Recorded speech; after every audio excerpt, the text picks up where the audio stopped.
Muito boa tarde a todos. Antes de mais, queria-vos dar as boas-vindas ao segundo webinar do programa Protege o Teu Campus. Este programa pretende implementar o kit de sensibilização em cibersegurança que tem como objetivo sensibilizar a comunidade académica do ensino superior para os riscos e as boas práticas na utilização da informação e dos dispositivos que utilizamos para lhes aceder. Em Portugal, o kit de sensibilização em cibersegurança é dinamizado pela MetaRed Portugal, em colaboração com todas as instituições de ensino superior que fazem parte deste grupo. O kit original é da autoria do INSIB, em Espanha, e foi adaptado pela MetaRed para o ensino superior. Mais tarde, foi traduzido para português pela MetaRed Portugal e foi divulgado pela primeira vez em 2021 através do programa Protege o Teu Campus. Portanto, o programa Protege o Teu Campus reflete o esforço de colaboração entre todas as instituições para fazer chegar este kit às nossas comunidades. Quer o kit de sensibilização, quer a campanha Protege o Teu Campus, conta com o apoio à divulgação do Centro Nacional de Cibersegurança, do CERT-RCTS, da PeopleAware e com um grande apoio logístico da FCT-FCCN. Já agora, reforço que o kit é gratuito e está disponível para qualquer instituição de ensino superior ou outra instituição aderente à MetaRed Portugal. Qualquer instituição que o queira solicitar poderá fazê-lo de acordo com as instruções disponíveis no site da MetaRed Portugal, que deixaremos o link no final do webinar. O webinar de hoje é o segundo webinar do ciclo de webinars associados a cada um dos 9 módulos do kit. Estes módulos serão desenvolvidos ao longo do ano letivo a um ritmo previsto de 1 por mês. Este módulo foca-se no tema da segurança da informação, mais concretamente na classificação e encriptação da informação. E o objetivo é que cada uma das instituições promovam, para além destes webinars, outras ações internas de divulgação e sensibilização direcionadas à sua comunidade. Podem ainda encontrar na plataforma Now todos os cursos do kit, onde são exploradas e abordadas outras temáticas relacionadas com a cibersegurança. Hoje teremos como orador o Sérgio Pérez, a quem dou desde já as boas-vindas. A área de intervenção profissional do Sérgio foca-se sobretudo nos sistemas de informação e segurança.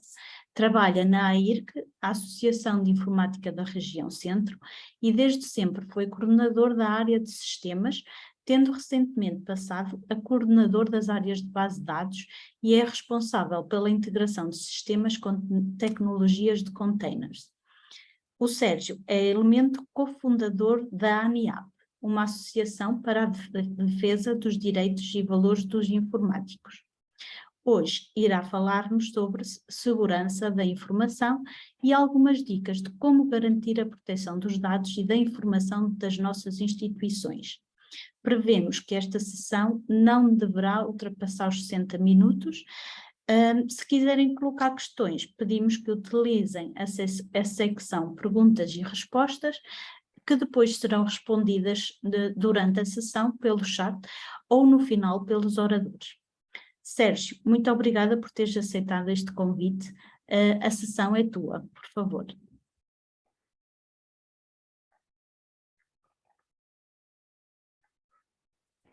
Ora, muito boa tarde.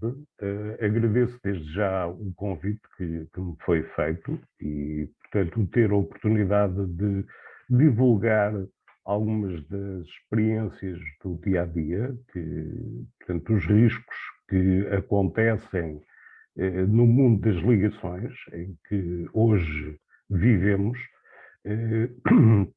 fazem parte da nossa vida, o dia-a-dia, as interligações, as comunicações, a utilização de redes sociais, mas, portanto, como qualquer outra situação na nossa vida, existem riscos associados, pelo que devem haver alguns cuidados e, portanto, ter algumas precauções. Portanto, eu aqui começo por apresentar um slide com uma pegada, porque a navegação que fazemos, portanto, deixa vestígios e estamos sujeitos a um controlo que muitas das vezes nos passa desconhecido. Portanto, não nos apercebemos. Portanto, são as chamadas pegadas digitais, que ao utilizar qualquer dispositivo ligado à internet, deixa esses vestígios. Portanto, eu vou tentar fazer aqui um apanhado das situações a que normalmente são frequentes e, portanto, aqueles rastros que ficam da nossa visita e, portanto, da utilização da internet. Portanto, em termos de internet e como qualquer situação que tenha valor, atrai atenções. Portanto, nós, conforme referi, usamos as redes sociais, o Facebook, o LinkedIn, o WhatsApp, Instagram, o Google, o YouTube, enfim, um conjunto alargado de soluções para comunicação, mas que, portanto, têm um determinado fim, portanto, que é a comunicação entre pessoas. Portanto, podemos aqui ver em estatísticas, temos em janeiro de 2022, havia mais de 5 mil milhões de utilizadores. Portanto, isto são médias estatísticas que são obtidas pela métrica das ligações que são verificadas. Contudo, portanto, aqui é o ponto mais relevante, as vendas eletrónicas, o dinheiro que é movimentado através de comunicações. Portanto, isto prevê-se que no final de 2022 atinjam os 5 bilhões de dólares. Ora, portanto, isto torna-se um mercado interessante. Portanto, porque há aqui um valor associado a tudo aquilo que utilizamos. Aquilo que nos surge quando fazemos uma ligação, a ideia que temos é que o utilizador liga diretamente à internet. Portanto, e não se faz, portanto, conta daquilo que existe nesta simples comunicação.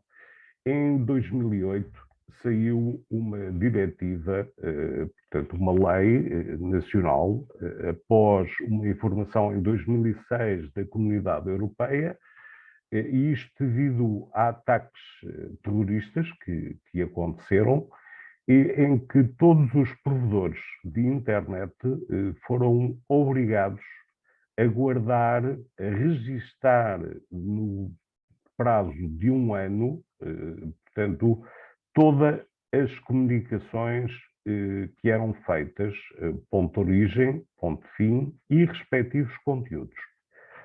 Com o aparecimento, portanto, do RGPD, este mesmo registro foi posto em causa, porque, portanto, interferia em dados, portanto, particulares e privados. Esta mesma lei foi revista, contudo, ainda persistem situações que são registadas, como o início da comunicação, o final da comunicação, portanto, o emissor e o receptor, todos estes dados são registados, portanto, no provedor da internet, bem como as comunicações das entidades. Como é óbvio, toda esta informação suscita, portanto, o interesse de hackers e snoopers. Snoopers são o hacker simpático que gosta de verificar, de conhecer o que passa. Portanto, o hacker é alguém que interfere, o snooper gosta de saber aquilo que se passa. É um hacker um bocadinho menos sofisticado. Contudo, portanto, toda a informação que circula fica registada e está, portanto, acessível a estas pessoas. Portanto, está aqui um link que registra, portanto, a informação da revisão da lei dos metadados e que, portanto, explica quais as alterações que foram feitas e, portanto, respectivos dados que continuam a ser registados. Metadados. Quando ouvimos falar, portanto, em metadados, e, enfim, é um termo comum hoje em dia na informática, mas o que são efetivamente os metadados? Os metadados são, portanto, as informações que permitem a nossa informação, os nossos dados, o que fazemos, portanto, na vida online. E anterior à revisão, conforme referi, todo o nosso histórico de comunicações e navegação era registado, bem como o conteúdo de e-mails, que, portanto, foi alterado agora com a nova revisão, portanto, da lei dos metadados, contudo, continuam a ser registados, portanto, o ponto de origem e o ponto de destino. Os conteúdos foram excluídos, contudo, é possível fazer a localização, portanto, por identificação do ponto de origem, portanto, a localização da pessoa. Portanto, há sempre algo inerente à nossa privacidade que não é, digamos por assim dizer, privado. Portanto, há sempre uma exposição e ficamos sempre sujeitos a uma localização, a uma identificação. Portanto, os dados que ficam registados, portanto, permitem identificar o utilizador, a entidade, portanto, permitem expor geograficamente a localização. Há aqui outra informação que é também relevante e, portanto, hoje em dia ouvimos falar em ataques informáticos. Estes metadados que, no fundo, refletem o local, o dispositivo, o sistema, indicam também, por vezes, versões do software que estamos a utilizar. E, portanto, para quem sabe, o software tem sempre falhas. Portanto, há sempre determinadas falhas de aplicação e que são aproveitadas pelos hackers para aproveitar e ter acesso. Portanto, esta informação que fica, portanto, registada nos metadados coloca também em questão, portanto, a segurança do dispositivo, a segurança, portanto, da infraestrutura que estamos a usar e, no fundo, de tudo com que trabalhamos que está ligado, portanto, à informática. Portanto, é possível obter toda a informação inerente às comunicações, os nossos documentos. Conforme referi, portanto, o número de ataques está a tornar-se recorrente e temos aqui informações, portanto, do nosso país, de ataques que aconteceram este ano. E, enfim, isto é uma pequena amostra de ataques informáticos que aconteceram este ano só, e existe, portanto, aqui uma previsão que no próximo ano venha a piorar. Portanto, nós estamos atualmente com uma média de 1.700, 1.800 ataques por semana, coisa que há cerca de um ano atrás portanto, esta média era bastante inferior.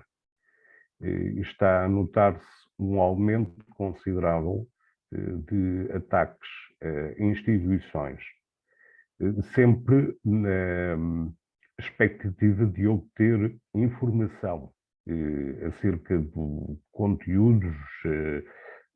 Todos os dados são relevantes e, portanto, quando não existe um controlo, uma segurança associada, coloca-se em risco um valor. Isto, no fundo, usando uma metáfora, é como se o nosso arquivo de informação seja um banco.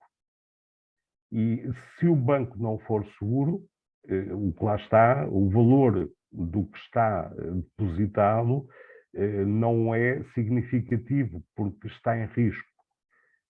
Portanto, este é o valor que se deve associar à informação. O que nós temos, os nossos documentos, a nossa informação, todos os processos que temos são importantes e têm um determinado valor. Daí o cuidado de proteger essa informação, salvaguardar a respectiva segurança. Portanto, os tipos de ataque que existem, portanto, temos informação, aqui uma ordenação, digamos, por tipo de usabilidade, de impacto. Portanto, não há tempo para validar todos, até porque há aqui situações que são conhecidas e, portanto, já bastante antigas. Temos aqui no topo os ataques de phishing. O que é o phishing? É aquele tipo de ataque que é efetuado através de um envio de um e-mail, uma comunicação com uma mensagem, recebeu um prémio ou clique neste botão para receber algo em troca. Portanto, isto é um ataque, enfim, frequente e, portanto, existe cada vez em maior número. Portanto, apesar de estar aqui em segundo lugar o DOS, que é basicamente um Denial of Service, e, portanto, e o DDoS, que é semelhante com uma diferença. O Denial of Service é, no fundo, cortar a comunicação a um dispositivo. Apesar de estar aqui em segundo, eu neste momento punho-o em terceiro lugar. E já explico o porquê. O Denial of Service é basicamente quando queremos impossibilitar de funcionamento um determinado sistema.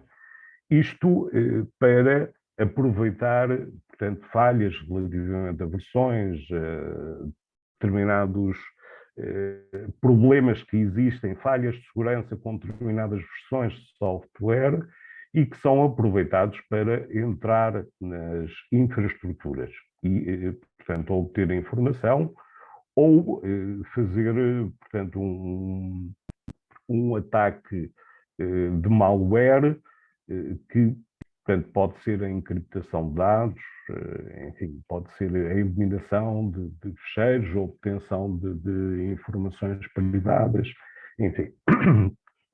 Tudo o que seja relativo tanto a dados, obter dados ou penetrar, portanto, numa determinada infraestrutura, conseguir o acesso e ultrapassar as barreiras de segurança. Portanto, o phishing é um tipo de phishing mais sofisticado, na medida em que, e daí o V, isto é um tipo de phishing verbal. Portanto, recebemos uma chamada, portanto, de alguém que indica, portanto, que se recebeu algo, que houve um determinado prémio, ou, portanto, há qualquer coisa que podemos ganhar fazendo uma determinada ação, carregando em qualquer coisa, introduzindo um código, dando um dado pessoal, como houve recentemente o ataque, portanto, aos multibancos, portanto, com quem tinha PMBs, que recebia a informação para divulgar o código, para receber um determinado valor, e, portanto, depois esse valor não era recebido, era, pelo contrário, era retirado o valor máximo que podiam levantar. Portanto, em quarto lugar, e que está neste momento a ser, enfim, massivo pelas diversas instituições públicas, e não só, e privadas, portanto, os ataques de malware, que portanto, são introduzidos componentes que procedem à encriptação, que é o mais comum, exigindo depois um determinado valor para obter as passwords de desencriptação. Relativamente aos outros que vêm aqui indicados, portanto, são as viroses, a injeção de SQL, portanto, isto para transações, hoje em dia, apesar de, enfim, haver alguns algoritmos, mas já se torna mais complexo na medida em que as comunicações, aliás, é obrigatório pelo RGPD que as comunicações sejam encriptadas, precisamente devido a esta possibilidade de ataque.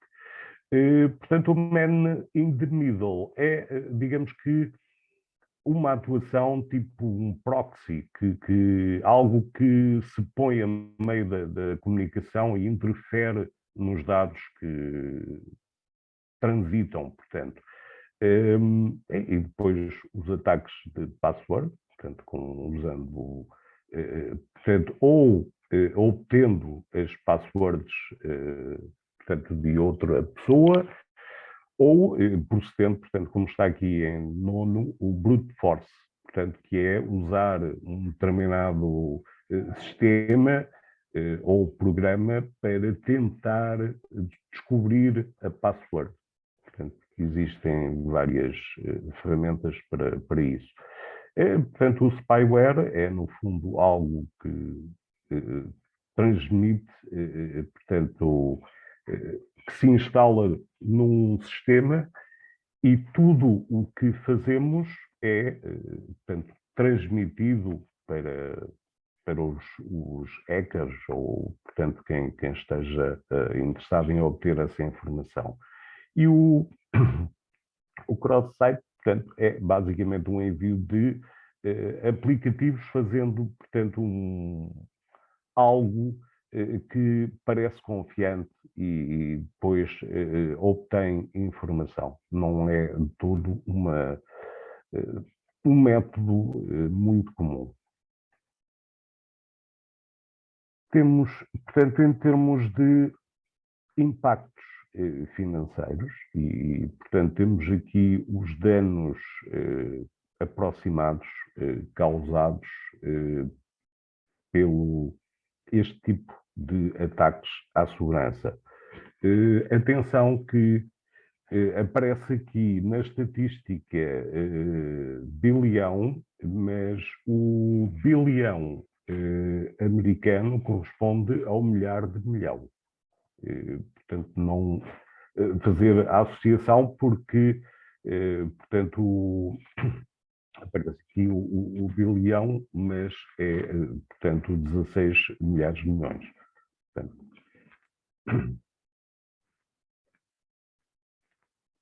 em Portugal, estamos, portanto, a verificar um aumento considerável, portanto, de ataques que estão, portanto, a ser feitos a diversos organismos, câmaras municipais, instituições públicas, para além, obviamente, de privados, mas temos aqui um ranking que aponta, portanto, as maiores causas. Aparece aqui, em primeiro lugar, o phishing, portanto, portanto, o smishing, que é, portanto, por mensagem, que é feita a associação. Há aqui uma distinção que, enfim, a engenharia social, eu colocaria esta vertente, englobaria, melhor dizendo, no phishing, porque a engenharia social é técnicas utilizadas para levar as pessoas a tomar determinadas ações.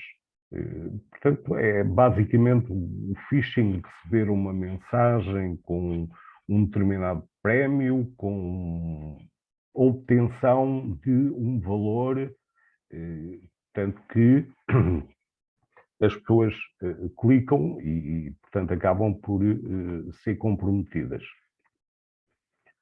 Pronto. E depois, há aqui uma vertente que é demasiado importante e que muitas das vezes é feita de forma inconsciente ou que é a utilização ou divulgação de passwords. Eu costumo dizer, e portanto já tive várias situações em serviços que estou e que me indicam que conhecem a password do colega. E eu pergunto, também lhe dá o código multibanco? Isso não, porque isso é privado. E a password não é. Portanto, são situações que se devem ter em conta na medida em que tudo o que fazemos, e conforme o que já vimos anteriormente, ficam as pegadas. E se houver, portanto, uma questão judicial, o que está registado é a nossa identificação. Somos associados, temos um cadastro, por assim dizer, há um perfil que fica associado. E pode ser uma situação complicada. Portanto, daí a necessidade de haver alguns cuidados com a nossa password. Podemos ter um melhor amigo, ser o nosso colega, mas há que ter, portanto, em atenção essa questão. Esta última figura mostra precisamente a percentagem dos incidentes que ocorrem. E como podem verificar, em primeiro lugar, são as falhas humanas, precisamente ou pela divulgação, ou por ter portanto, a password num stick colada num ecrã, enfim, são situações que é necessário ter cuidado e não divulgar essas informações assim de forma liberta. Aqui este link tem, portanto, a Comissão Nacional de Cibersegurança tem precisamente alguns alertas, portanto, que se devem ter em conta, tanto quer na proteção de sistemas, quer na nossa proteção pessoal, nos dispositivos que utilizamos, telemóvel, o computador em casa, o computador no local de trabalho. Portanto, existem determinadas regras que devemos cumprir para conseguirmos viver com segurança, navegar com segurança, porque a internet é algo bom, é uma ferramenta essencial ao nosso dia a dia, cada vez mais, quer do ponto de vista pessoal, quer profissional.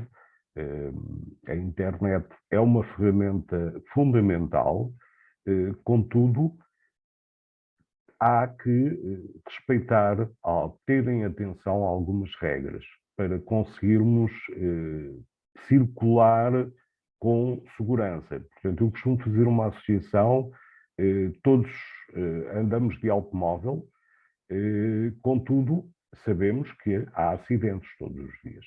E daí existir um código que é necessário respeitar para circularmos com segurança. O andar na internet é exatamente igual. Portanto, existem alguns princípios base que se devem cumprir e respeitar para conseguirmos viajar virtualmente, portanto, na internet. Portanto, relativamente às passwords, existem aqui, para além da partilha, portanto, com um stick, existem outras situações que comprometem bastante a segurança, portanto, que é o facto de usarmos passwords simples. Temos uma cadeia de 1, 2, 3, 4, 5, 6, 7, 8, uma sequência de teclas. Isto, por vezes, para comodidade, para não, enfim, implicar o memorizar muitas passwords diferentes, e até usamos a mesma password no telemóvel, no computador, em casa, portanto, nos diversos dispositivos, usamos a mesma password, até para os diversos sites. Portanto, isso é algo que coloca em risco toda a nossa segurança, porque imaginando que é comprometida a password num dos sítios, depois facilmente todas as ligações que são efetuadas por essa pessoa são verificadas. E se a password é igual, portanto, conseguem aceder a todos os acessos que nós temos. E existem também situações em que criamos uma conta num determinado site, num determinado local, por algum motivo, e depois deixamos de utilizar, mas não fechamos a conta. Portanto, e fica lá a password. E se conseguirem entrar nesse site, onde nem nos apercebemos que foi efetuado o ataque, porque não o visitamos, não o verificamos, não vemos alarmística nenhuma associada a esse acesso, compromete depois a utilização, portanto, das mesmas credenciais noutro site, que sejam iguais. As passwords devem ser longas e, portanto, únicas. Sei que, por vezes, é difícil pensar, portanto, vou criar uma password longa, é mais fácil se for o nome do meu filho, mas há determinadas medidas que são extremamente simples. por exemplo, substituir o S por um dólar, os As por arroba, o I por um ponto de exclamação. Portanto, e depois usar maiúsculas, minúsculas. Portanto, são pequenas alterações, mas que têm um efeito de segurança bastante grande, porque a desencriptação de uma password com símbolos é muito mais difícil do que descodificar uma password apenas com algarismos ou com minúsculas, portanto, ou letras do alfabeto. Portanto, o número de interações que é necessário para descodificar uma password com algarismos, portanto, aliás, há métricas online, há passwords que são descodificadas em 2 segundos.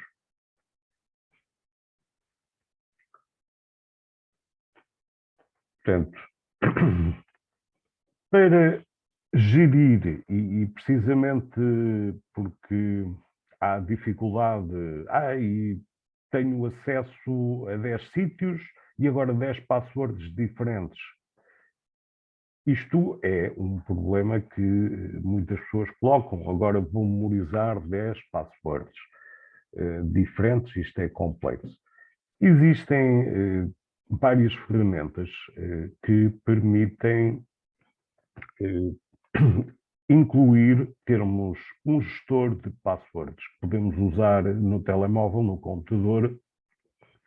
O mesmo gestor serve para ambos os sistemas e permite-nos guardar, inclusive gerar passwords.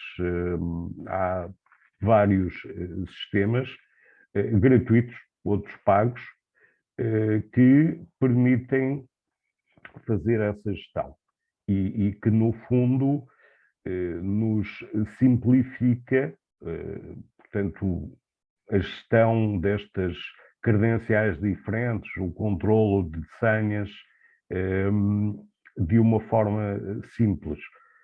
Obviamente que há também um risco. Este gestor de passwords pede-nos uma credencial.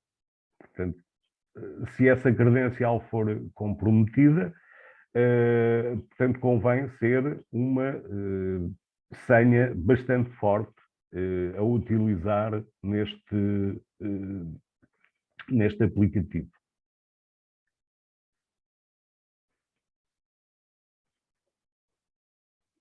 Pronto, está aqui esta observação final, pronto, que dá aqui exemplos frequentes e encontrados, em que se guardam as passwords num Excel, sem validação, ou um simples TXT, portanto, que é necessário ter em atenção quem é que lhe pode aceder, quem é que pode verificar, portanto, de forma a não colocar em risco a nossa segurança. Portanto, está aqui um link para o site da NordPass, que tem uma listagem das passwords mais comuns. Por exemplo, posso dizer que em 42º em Portugal está a password de Benfica.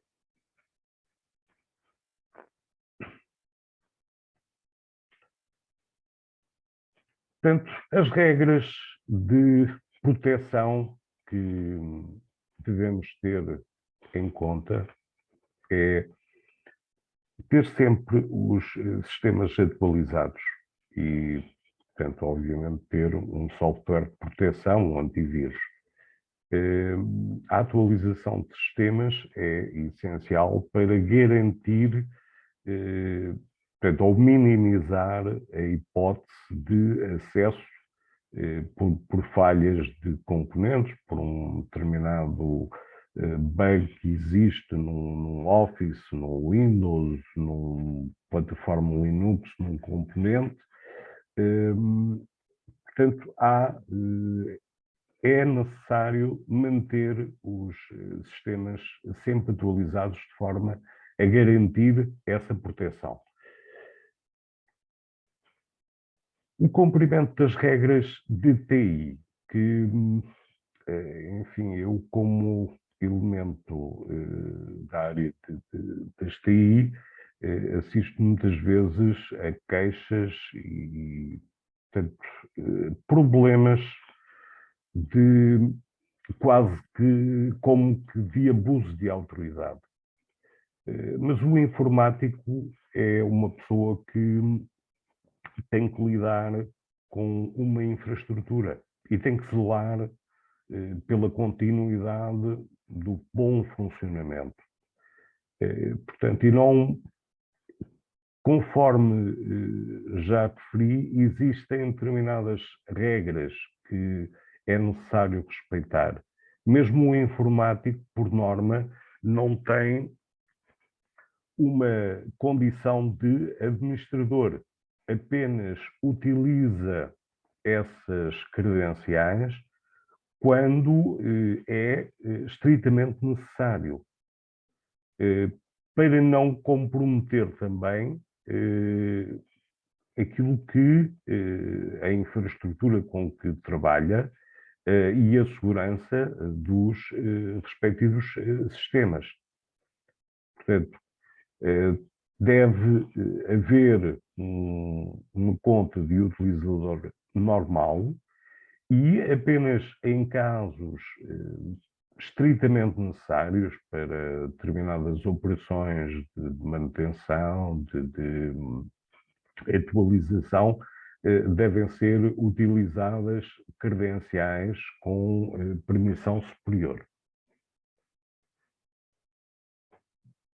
A proteção da informação é a não divulgação de senhas e passwords, portanto, que, enfim, comprometem totalmente a segurança.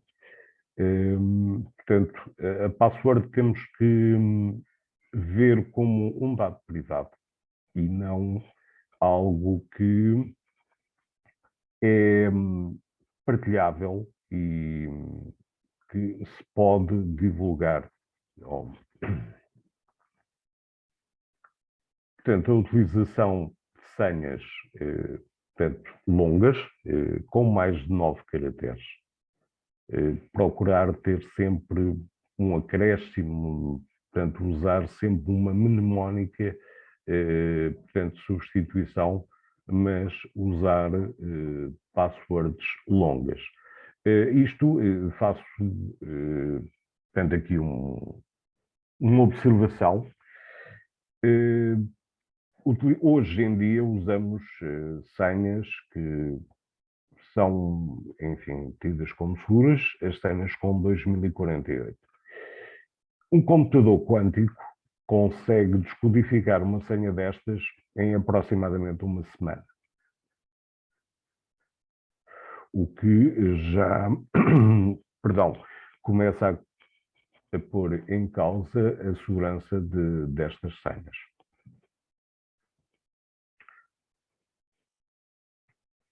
Os downloads que são feitos, portanto, da internet, que fazemos recorrentemente, ou, portanto, há determinadas informações que vamos buscar,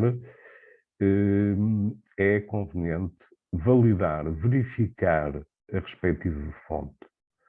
Há determinados sites que, associado ao download, seja de uma imagem, seja de um documento, por vezes vêm incluídas macros e que podem trazer uma spyware incluído e que esse mesmo dispositivo rapidamente divulga toda a informação que tem, bem como já existiram várias situações do compromisso de todos os contactos existentes nesse dispositivo.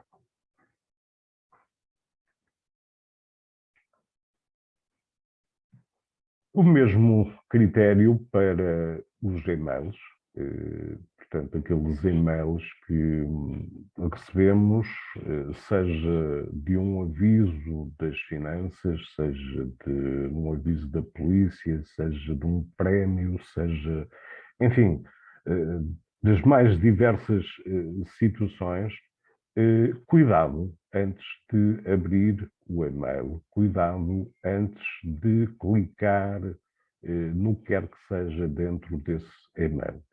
Em caso de dúvida numa instituição, acerca de um e-mail que foi recebido com um determinado conteúdo, é falar com a equipa de TI. Sempre. Porque existem mecanismos que vêm, portanto, anexos que estão embutidos num determinado documento ou link e que podem causar problemas.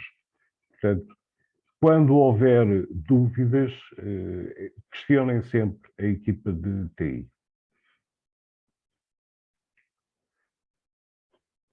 A utilização de sites para pagamento é outro dos riscos frequentes. Existem situações em que é criado um site fantasma e, por exemplo, vamos fazer um pagamento, aparece a página em que pede o código de acesso e, portanto, introduzimos o nosso código. Portanto, esse dá erro e depois volta a pedir. Portanto, isto são mascaramentos que são feitos, por vezes, e que a primeira imagem onde foi carregado o código registou a nossa senha. Portanto, convém validar que o site onde estamos ligados é o URL que pretendemos e, portanto, tentar sempre obter garantia de que estamos a ligar por HTTPS, que estamos a fazer a validação no site correto, consultar, verificar se efetivamente não estamos a ser burlados.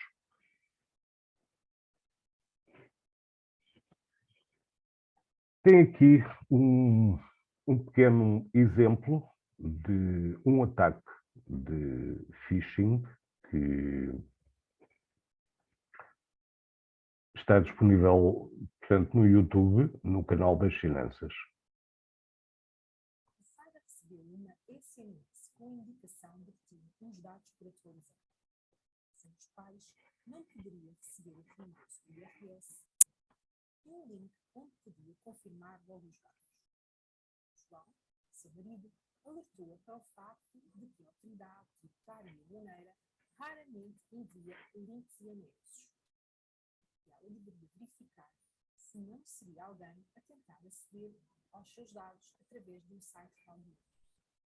A Sara foi ao portal das finanças e realmente lá tinha um alerta para mensagens fraudulentas que estavam a ser distribuídas. Pagou de imediato a mensagem. Então, da próxima vez que receber uma SMS ou e-mail, como é que ela vai perceber se a mensagem é fraudulenta ou não? Deve verificar se o remetente ou os links terminam em .gov.pt e se as SMS indicam AT como remetente. Se ainda assim restarem dúvidas, não deve responder às mensagens, clicar em links, nem descarregar ou abrir ficheiros. Informa a AT através dos canais disponíveis caso receba mensagens suspeitas. Consulte os alertas e o folheto informativo no portal das finanças. portaldasfinanças.gov.pt. Destaques e atualidades.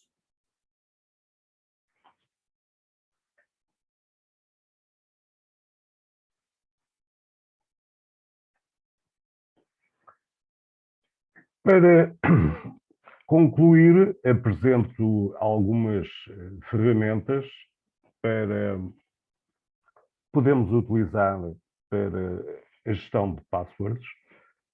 Portanto, são algumas gratuitas, outras semi-gratuitas. O KeePass é uma solução open source. Portanto, existem as outras soluções que têm uma versão gratuita e, portanto, há depois outras que têm a solução de assinatura para gerir de uma forma centralizada todas as passwords que portanto, precisamos ou que trabalhamos.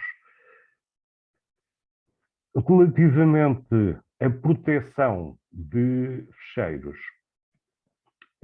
apesar de haver, quando estamos numa rede, portanto, de uma determinada instituição, acreditamos que tudo está seguro, mas existem sempre falhas.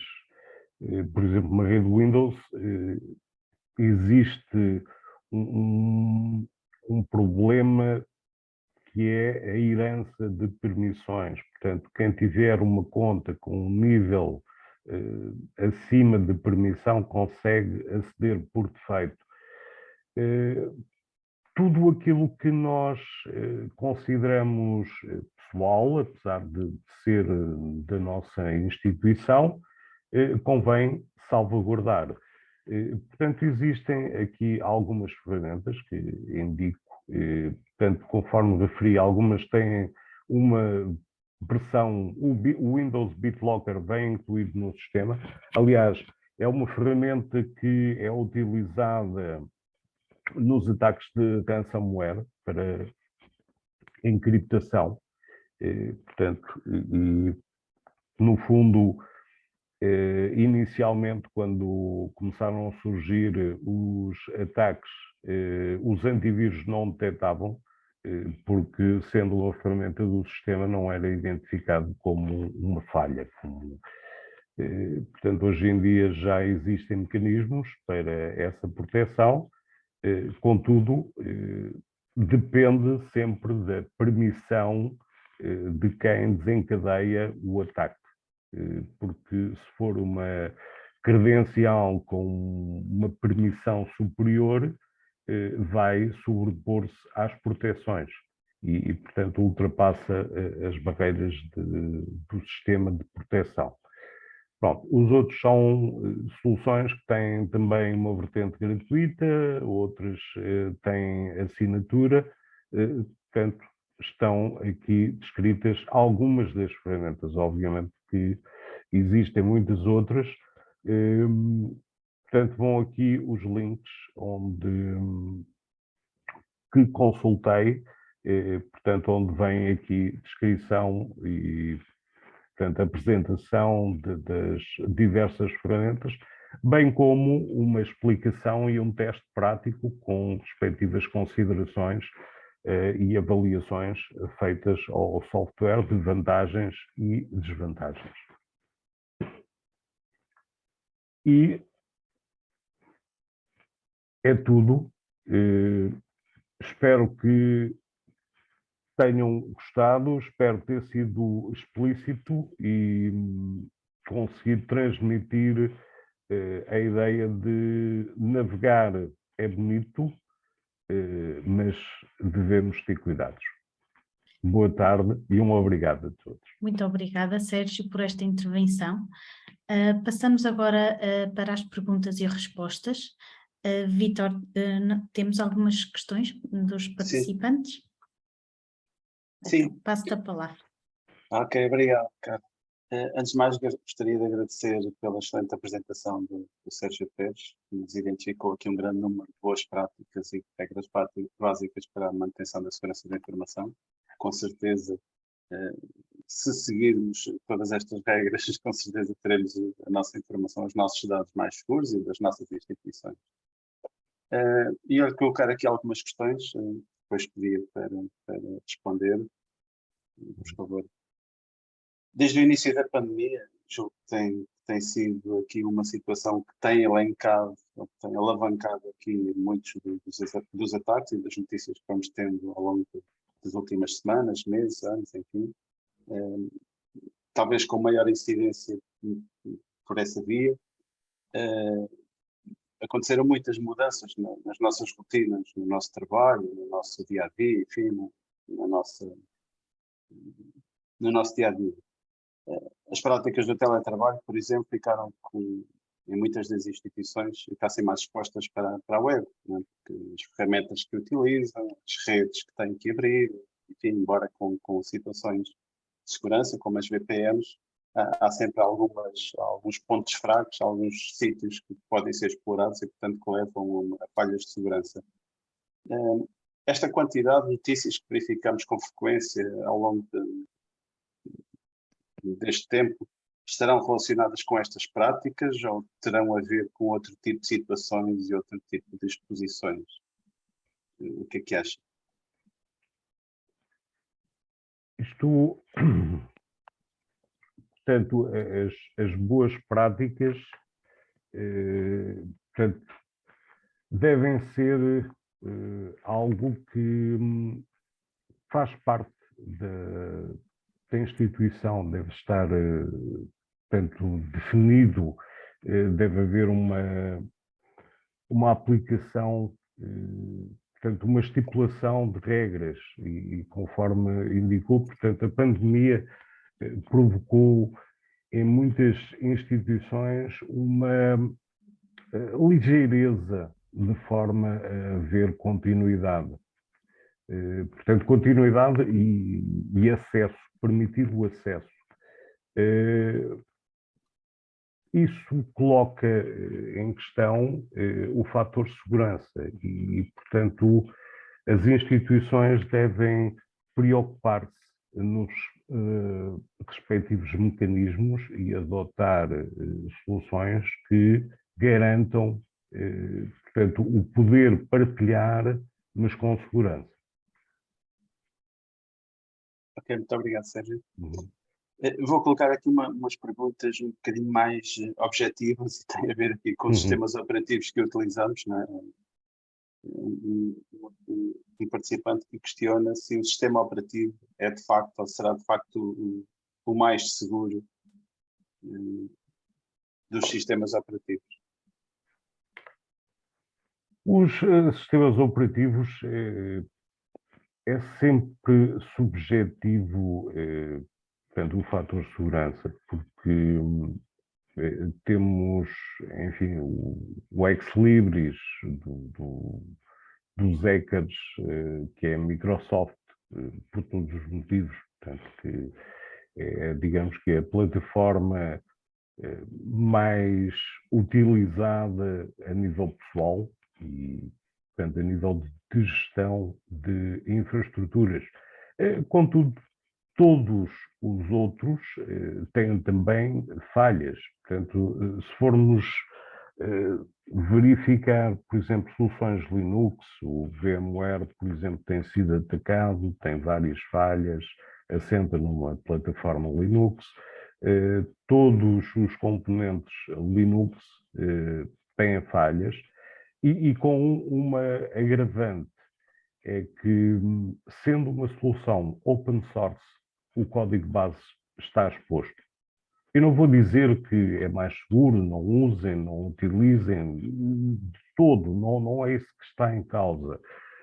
Mas, hoje em dia, existem formas de rapidamente comprometer um sistema.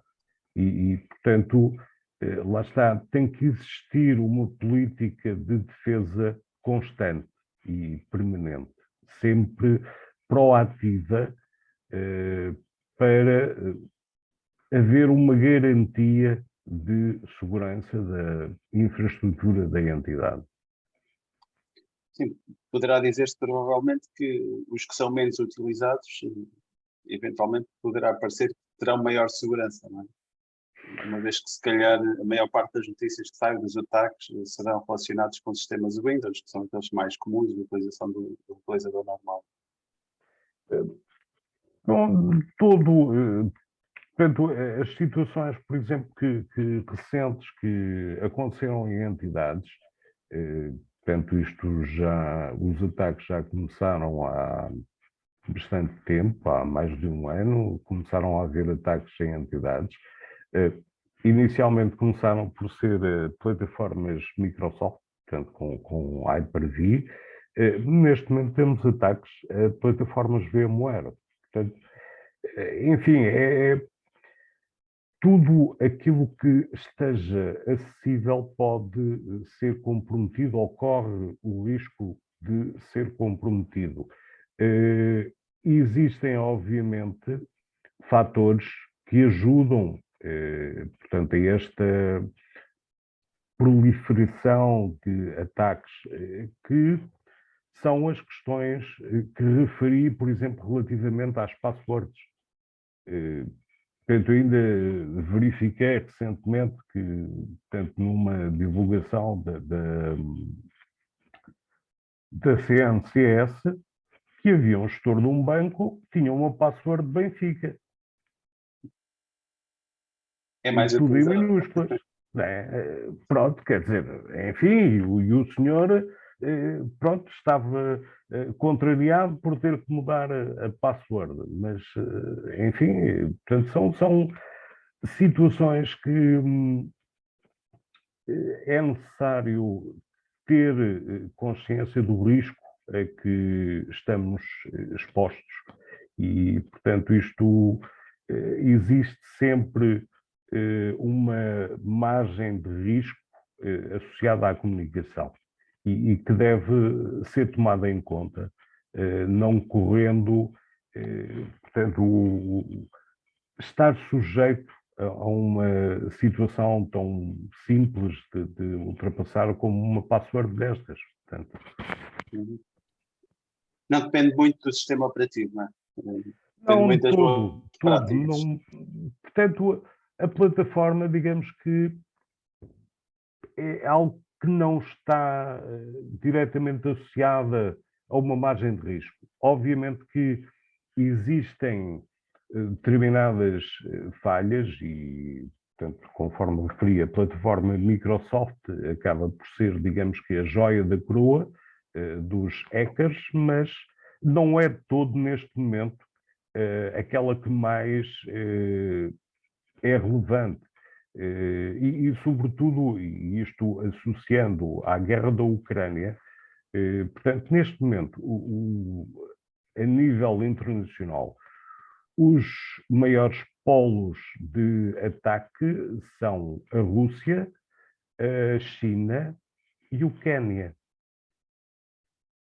Portanto, se olharmos às métricas internacionais de ataques, conforme referi, em Portugal são 1.700 por semana, mais ou menos 1.700, 1.800 por semana, que estão atualmente registados, portanto, na CNCS, que, segundo se espera, venham a aumentar até ao final do ano e continuem a aumentar no próximo ano. Portanto, no Quénia temos 9.000. Portanto, existe, enfim, um acréscimo muito grande de ataques, sempre ou mais orientados para instituições financeiras, ou foram orientados para instituições financeiras, e neste momento é transversal. Portanto, qualquer entidade que esteja online está sujeita a um ataque, pelo que chamar a atenção da necessidade de proteção, digamos que não é uma filosofia recorrente ou uma recomendação que se faz de forma recorrente. É uma necessidade.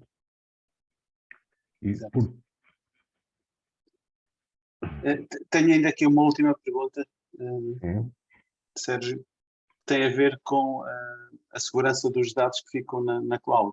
Tem alguma ideia aqui de se há alguma, em termos de ataques, se há uma maior influência a serviços on-premise ou na cloud?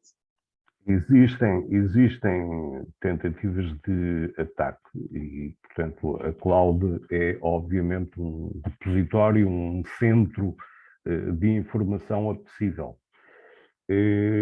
Portanto, existe um trabalho muito intenso dos provedores cloud, no sentido de proteger, portanto, o seu produto. Dizer qual a mais segura, não sei, mas que existe neste momento uma taxa de resistência, de resiliência e confiança em provedores cloud elevada, existe. Muito, portanto, as situações, ou as mais conhecidas, portanto, nomeadamente a AWS, a Azure, IBM Cloud, portanto, são soluções robustas portanto, e que estão neste momento com um elevado nível de proteção. Basta ver, por exemplo, relativamente ao 365, a média de ataques a e-mails que está divulgada pela Microsoft. Por dia chega aos 9.000. Ok, então deixava aqui mais uma, a última agora sim, que tem a ver com a autenticação multifator. Como é que vê a utilização deste mecanismo nas instituições, tendo em conta que tem algum grau de complexidade associado em termos de utilização? Isto na perspectiva do utilizador. Assim, a utilização, portanto, a autenticação multifator, acho que é estritamente necessário. Agora, associado à utilização, aí temos um problema estrutural, porque grande parte dos funcionários, por exemplo, a utilização de telemóvel, o telemóvel é privado. E portanto, isto é uma questão algo polémica, na medida em que, por um lado, a instituição não deve obrigar o funcionário a utilizar um dispositivo pessoal para validação. Agora, que é conveniente e adequado, sim. Agora, há aqui uma lacuna a nível tecnológico. Usar um leitor de impressão digital pode ser uma solução, mas lá está, as instituições têm que disponibilizar o dispositivo para... Portanto, há aqui, digamos que uma questão um bocado política para a resolução desta necessidade, mas que é, sem dúvida, fundamental. Portanto, neste momento existem praticamente todas os acessos permitem, portanto, a utilização de multifator e torna-se estritamente necessário, sobretudo para atividades com pagamentos, e é essencial essa utilização. Ok, muito obrigado, Sérgio, pela sua participação, pela sua partilha. Obrigado. São situações extremamente importantes para todos nós e vamos tentar, na medida do possível, assegurar aqui toda a nossa informação e a informação das nossas instituições. E, portanto, uma vez mais, muito obrigado. Obrigado também pelo convite e disponham. Carla, Muito obrigado. Sim, muito obrigada aos dois por esta sessão de esclarecimentos. Já estamos para além da hora, mas de qualquer forma não queria deixar de vos dizer que, se quiserem consultar mais informações sobre o kit de sensibilização e sobre a campanha Protege o Teu Campus, pode fazê-lo na página oficial da MetaRed Portugal. Já deixámos o link no chat para quem quiser consultar. Nessa página também serão colocadas as gravações dos webinars e também podem rever os webinars do ano anterior. Também aproveito esta oportunidade e chamo a vossa atenção que podem encontrar nessa página o link para o inquérito, uma ferramenta de autoavaliação, onde podem avaliar e testar os vossos conhecimentos de cibersegurança. A ferramenta consiste num inquérito com algumas questões que cada um de vós pode responder para verificarem os vossos conhecimentos. Por favor, respondam. O inquérito é relativamente curto, demora apenas 1 minuto do vosso tempo. Podem encontrar, também deixamos o link no site, e podem encontrar a referência também no site e na página de Protege o Teu Campus. Também se encontra disponível na NAU todos os cursos relacionados com o kit de sensibilização. O link também já foi disponibilizado, de qualquer forma coloco aqui novamente para quem quiser consultar e frequentar ou realizar os cursos. Também respondendo a algumas questões que foram aqui colocadas no chat, informamos que quem quiser solicitar os certificados pode fazê-lo através do endereço de e-mail no convite que receberam, e a posteriori será-vos enviado então os certificados de participação. Então, portanto, por fim, resta-me agradecer ao nosso orador de hoje, ao Sérgio, às instituições que formam a MetaRed Portugal e em particular às várias pessoas que participaram ativamente no grupo de trabalho de cibersegurança e proteção de dados. Gostaria ainda de agradecer a presença do Vítor Rodrigues, da Universidade Aberta, que está aqui connosco, quer na preparação dos cursos da NAU, também agradecer ao Pedro Pinto, do Politécnico da Guarda, no trabalho da divulgação e comunicação. Também um agradecimento à FCCN, à equipa da NAU, ao Centro Nacional de Cibersegurança e ao RCTS CERT por todo o apoio logístico. Um agradecimento à MetaRed Global, em particular à Susana, que está presente e que tem gerido toda a nossa comunicação e a organização da nossa presença na web. Por fim, um agradecimento a todos vós que mostraram interesse nestas matérias. Estou certo que podemos contar convosco como dinamizadores da segurança na vossa comunidade e em todas as nossas instituições. Muito obrigada e até ao próximo webinar. Até para o mês que vem. Sim, até ao próximo mês. Ok. Muito obrigada a todos. Obrigado. Obrigado também. Obrigada. Obrigado.